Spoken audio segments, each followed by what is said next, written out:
The village square was silent. Hundreds of eyes locked onto a single figure, an old man, standing barefoot before a path of burning embers. His face, weathered by time and trials, bore no fear. He inhaled deeply, his eyes closed as if listening to a voice unheard by others. Then, in a slow, deliberate step, he placed his foot on the scorching fire. Gasps rippled through the crowd. Whispers of madness and divinity intertwined as the man walked forward, his feet seemingly untouched by the hungry flames. Each step defied reason, but none could deny what they witnessed. As he reached the end, he turned and faced the crowd, his voice calm yet commanding.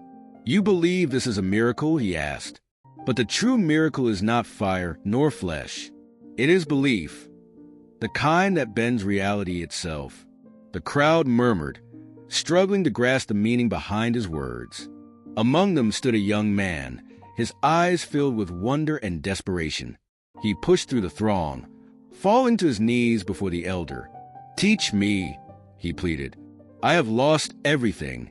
My faith is shattered.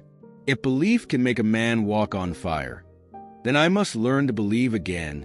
The elder studied him, then nodded. "Then your journey begins today.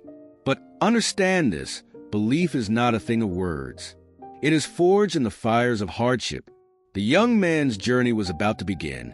The young man, Ahil, was once the pride of his family. Strong, determined, and full of ambition, he had believed in his ability to shape his destiny. But life had other plans. His father's sudden passing left him the sole provider for his family. The wealth that once surrounded them drained quickly, and with each passing month, they sank deeper into debt. When Ahil turned to his friends for help, they disappeared like shadows at dusk. Desperation led him to take risks, and risks led to ruin. He lost everything, their home, their land, and the last remnants of his dignity. Now, he stood in the village square, watching a man walk on fire, grasping at the only thing he had left, hope. The elder, known as Sidrudden, took him under his wing. "You seek faith," he said, leading Ahil to a secluded monastery in the mountains. "But faith is not a wish. It is a trial." Ahil bowed. "I am ready." Sidrudden smiled faintly. "We shall see." And thus, the test began. At first, Ahil expected wisdom to come in the form of teachings, words, lessons, rituals. But Sidrudden gave him none. Instead, he assigned him the most mundane tasks, hauling water, sweeping floors, tending to the livestock. Days turned to weeks, and frustration mounted. "I came to learn faith," Ahil finally burst out one evening. Not to become a servant, Sidrudden merely looked at him. "Faith is service." Ahil clenched his fists. "How does this teach me to believe?" The elder motioned toward the mountains. "Climb to the peak," he said. "At the summit, you will find your answer." Eager for revelation, Ahil set out at dawn. The climb was brutal. Sharp rocks cut his feet. The air grew thin, and exhaustion threatened to claim him. But he pressed on. Hours later, he reached the peak, expecting enlightenment. Instead, he found only silence. Anger burned in him. He had climbed so far, endured so much, and for what? Nothing. He stumbled back down, furious, only to find Sidrudden waiting for him. "What did you learn?" the elder asked.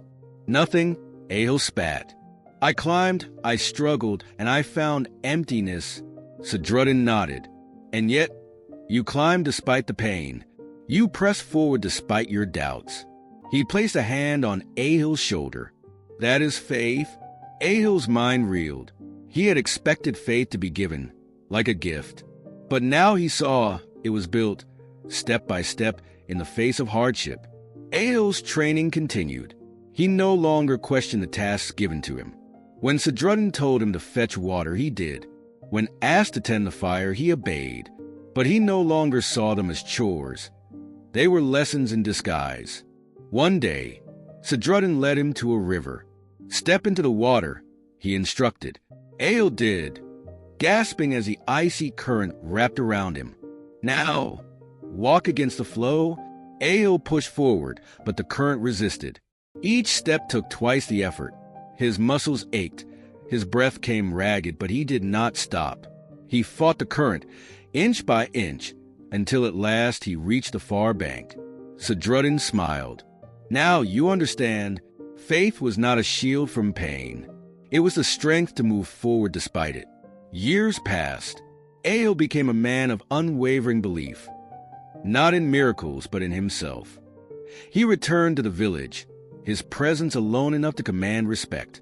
And then the time came, the fire walk. The villagers gathered once more.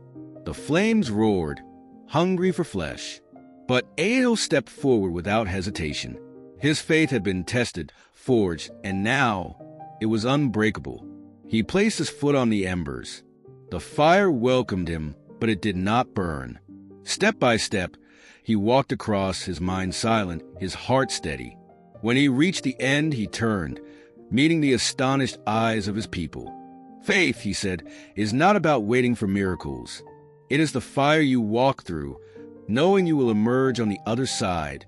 And with that, he had given them something no wealth, no power could provide: hope.